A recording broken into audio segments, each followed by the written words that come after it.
В Ашхабаде прошло торжественное мероприятие по случаю 54-й годовщины Национального дня Объединенных Арабских Эмиратов.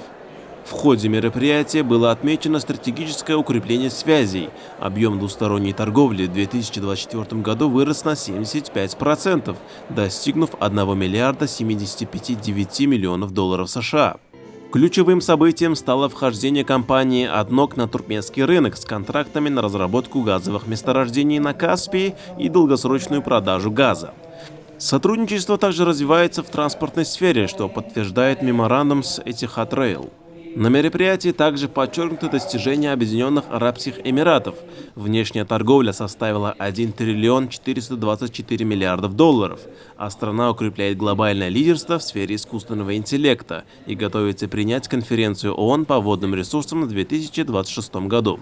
Объединенные Арабские Эмираты выразили уверенность в дальнейшем развитии сотрудничества с Туркменистаном.